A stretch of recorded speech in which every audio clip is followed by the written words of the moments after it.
The night the house burned down, everyone agreed it was finally over. Fire trucks screamed through the narrow road. Water hissed against flame.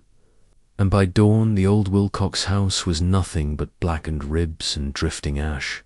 People gathered behind yellow tape, whispering with the relief that comes when a long-standing fear is reduced to rubble. The house had been empty for years, ever since the Wilcox family vanished without selling, without packing, without goodbye. 3 days later, the foundation reappeared, not rebuilt, not repaired, simply there. Clean concrete lines where ash had been, as if the fire had politely stepped aside. Neighbors blamed city crews, paperwork errors, insurance tricks, but no permits were filed, no trucks were seen. And the foundation didn't sit quite right. It was rotated, subtly, like the house had turned its shoulder to the street. By the end of the week, the walls returned, charred wood replaced by pale planks, windows set at slightly different heights. Doors no longer aligned with remembered paths. Mrs. Calder, who had lived across the street for 40 years, swore the front door used to face east. Now it faced her bedroom window, inside. Nothing stayed where it belonged. When City Inspector Jonah Reeve entered, clipboard shaking in his hand, he found a staircase that led nowhere, stopping inches from the ceiling. A kitchen sink installed in the living room wall, dripping slowly, rhythmically, bedrooms with no doors, hallways that curved when he wasn't looking straight at them. The house had not been rebuilt. It had rearranged itself. Jonah filed a report, red-flagged the property, and ordered it condemned. That night, the house changed again. The windows slid along the walls, the roofline lowered, and the front porch stretched closer to the street. Boards creaking like joints being tested. By morning, the condemnation notice was gone. In its place, a brass plaque screwed neatly beside the door. Welcome back. No one admitted to placing it there. No one could explain why the air around the house smelled faintly of smoke and old furniture polish. And no one noticed that the house now matched the exact layout of the Wilcox home as it had stood before the fire, except the rooms were reversed, like a reflection seen in dark glass. The house was remembering, but it was remembering wrong. The first person to go inside after the house finished rearranging was Jonah. He told himself it was his job, that fear was just a reaction to uncertainty. The front door opened before he touched the handle, hinges sighing like relief inside. The air was warm, comforting, familiar in a way that made his skin crawl.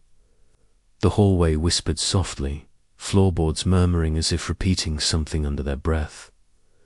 Jonah stepped forward, and the door closed behind him, not slammed, not locked, simply decided. The rooms began to shift, not violently, not dramatically. Walls slid a few inches at a time, door frames stretched and narrowed, ceilings breathed. Each adjustment was subtle, careful, as though the house were correcting mistakes. Jonah noticed the photographs first. They hung along the hallway, framed in soot-stained wood. At first glance, they showed the Wilcox family. A second glance, the faces were wrong, blurred, unfinished. A third glance, one of the children had Jonah's eyes. A whisper followed him, growing clearer with every step. Not words at first, just syllables, names being tested. When he entered the living room, the whisper spoke clearly. Jonah, the fireplace was unburned, pristine, yet filled with ash. Furniture appeared as he watched. A chair unfolding itself from the floor, a table growing legs, each piece faced him. Angled slightly inward, like an audience waiting for a performance, the house asked questions without speaking. It showed him rooms shaped like memories he hadn't thought about in years. His childhood bedroom, exact down to the crack in the wall. His mother's kitchen, though she had never lived in this town. A hospital corridor that smelled of antiseptic and grief. Jonah ran. The hallway shortened. The exit moved. Stairs unstacked themselves into a ramp that curved back inside. The house wasn't trapping him. It was organizing him. When the front door finally opened, Jonah fell onto the porch, gasping. Behind him, the house settled. Satisfied, that night. A new room appeared on the second floor. A small office with a clipboard resting neatly on the desk. Jonah's report, rewritten in unfamiliar handwriting. Concluded, structure sound, occupancy accepted. Jonah disappeared 2 days later. His car was found parked perfectly in the driveway. The house adjusted its shutters, aligning them precisely, as if making room. The town council ordered the house destroyed, permanently.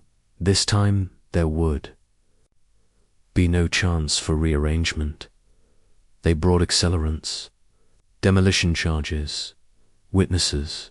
They burned it again, hotter, longer, until the roof collapsed and the walls folded inward like surrender. The crowd cheered.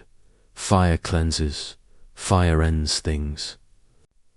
But as the flames died, something underneath began to move.